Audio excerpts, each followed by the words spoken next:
Are you struggling with strategy and want a marketing strategy that actually works? Begin by looking inward. In this video, we're going to deep dive into internal SWOT analysis to uncover the hidden secrets to your strengths and weaknesses. Welcome to Marketing Sprints with Michelle. My name is Michelle, and I help aspiring marketers and small medium businesses master marketing one sprint at a time. In our last marketing sprint, we learned about the importance of starting with SWOT analysis in crafting out an effective marketing strategy. What that means is that you first want to start with looking at what you can control and what you can change. And that means looking within into your internal strengths and weaknesses. So what are the top internal factors that you want to consider? Well, it's first important to understand your marketing mix. This is commonly known as the 4 Ps of marketing. The 4 Ps of marketing is a framework of different product factors that a company can change in order to align its offerings with the marketplace and relative to the competition. We're going to take a look at many of these internal factors in this video, along with many examples. The 4 Ps of marketing particularly include product, price, place, and promotion. The importance of analyzing your current marketing mix is that that's going to be really important input to craft out a winning marketing strategy. In particular, you want to assess your marketing mix against how well it aligns or doesn't align with your consumers' needs, preferences, and your competitors. So the first of the 4 Ps is products. Products are your core offerings. Typically, products can be tangible products, let's say like a smartphone. It could be an intangible product, let's say something that's a streaming service. And it could also be service. Let's say you offer a legal service or real estate service. Many product offerings also include some added value service component. For example, a restaurant, they have food and beverage products, but they also have table service. For example, let's look at Zara, the fashion retailer. You could say that some of their product strengths include they offering the latest fashion trends. They also have very fresh inventory that turns around quickly. And they offer a broad range of products, both for men, women, and children. You might also assess some of their weaknesses. Their products are dependent on a single brand label. They have limited size range, and some of the durability and fabrication of the products are perceived to be of low quality. Now, moving on to price. Price can be set based on a number of factors, including the cost of goods, the competition, and how much your consumers are willing to pay for your price.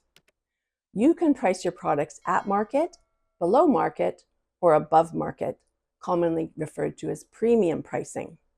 And there are other cost models or price models you can use, such as cost plus pricing, bundling, value add pricing, competitive pricing, dynamic pricing, and even freemium pricing. Again, let's take a look at Zara as an example and their price models.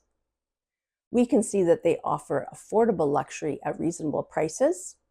They also offer good value for money, and oftentimes they price based on their competition.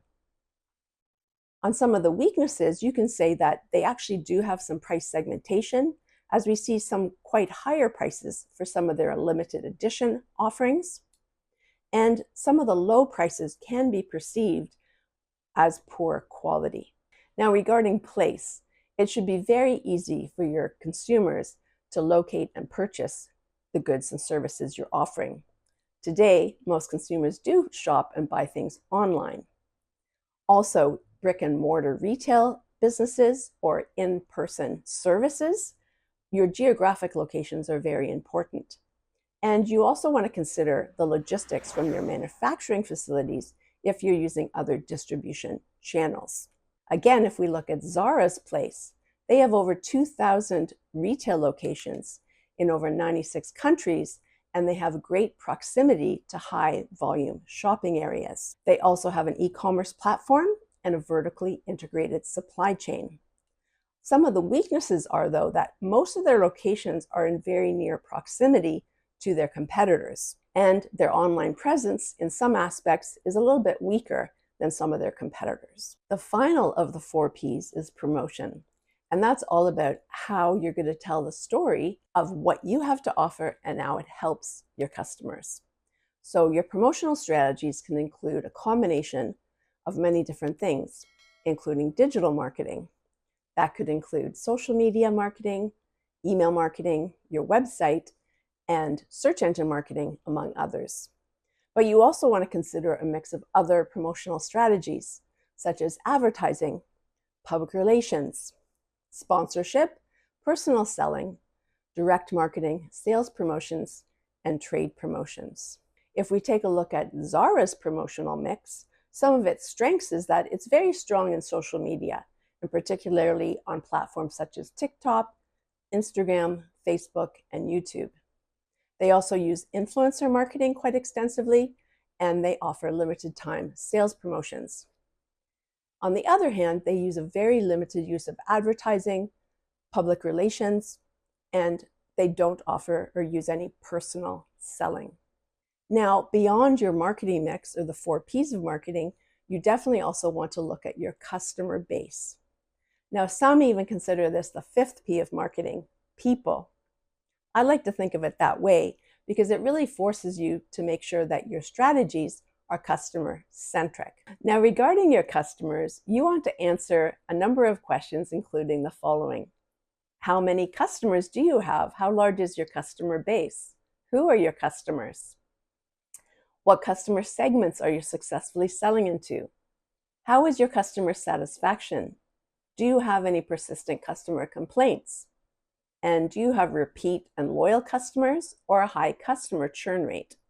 What is the frequency of purchases, and what is your customer lifetime value? So here we've covered pretty much the 4 Ps of marketing and even the 5th P, customers. So when you're conducting your internal SWOT analysis, there's a number of other internal factors you should also consider and analyze. One of those being brand equity. Now, brand equity is comprised of brand awareness, or how well people know your brand, in addition to the perceived quality, what people think about the quality of your brand, any brand associations, things like emotions, values, or the images people connect with your brand, as well as brand loyalty. How likely are customers to keep buying from you or to refer others to buy from you? A great example of brand equity is Apple. They are consistently perceived and ranked as the world's most valuable brand with their innovation, design, and status. For this reason, consumers are willing to pay more for Apple products. Another internal factor you want to analyze is innovations and inventions. This could include things such as intellectual property, trademarks, copyrights, or trade secrets. A great brand example of this is Microsoft. Microsoft holds over 100,000 worldwide patents for its technology, along with trademarks for many of its products' name and copyrights for its software code. Moving on, you can also analyze your internal IT resources. These are resources you rely on to operate your business. Think of any hardware, applications, software, or databases. Consider your customer relationship management systems, enterprise resource planning systems, your point of sale systems, your marketing automation systems, and any customer analytical databases that you may have. A good example of this is Zara. They use real-time inventory tracking systems, demand forecasting analytical tools, product lifecycle management systems, and RFID tag technologies. And you also want to look at your human capital resources, basically your employees, your human workforce. And it's not just how many employees you have, but their particular skills, expertise, and experience. You want to think about what is the mix of the skills, experience, and expertise your current employees have, and you can consider if you outsource any of this in order to acquire specific experience or skill sets. A good example of this is Google. Google hires some of the world's best engineers, researchers, and designers, and they invest in lifelong learning to grow their internal human capital. Another internal factor you should look at are your financial resources. This could include your retained earnings, your operating cash flow, your profit margins, and any access to capital. If we look at Nike as an example, they have very high revenues and strong gross and net profit margins, and they hold several $billion in cash and cash equivalents. And finally, another internal SWOT factor you should consider are your processes. What are the processes, methodologies, and workflows that you use to operate your business? Are they efficient or are they lacking efficiency? Zara, again, has a very highly efficient and responsive supply chain, which uses just-in-time, agile, and data-driven workflows. Its procedures include daily data reporting, fast prototyping, and tight logistics. Wow. So there you have it. We've covered most of the internal factors, including your marketing mix, that you want to analyze and consider in order to uncover your hidden strengths and weaknesses. And those are going to be important inputs into how your strategy is going to unfold. In particular, in this video, we learned that the internal SWOT analysis is key to identifying your strengths and weaknesses. The marketing mix, or the 4 P's of marketing, include product, price, place, and promotion. And the 5th P of marketing, people, is very important to consider in order to be customer-centric. We also looked at many of the other internal factors you want to consider, including brand equity, your financial resources, your IT resources, your human capital resources, your innovations, and your procedures. So I hope you've really enjoyed and found this video to be helpful.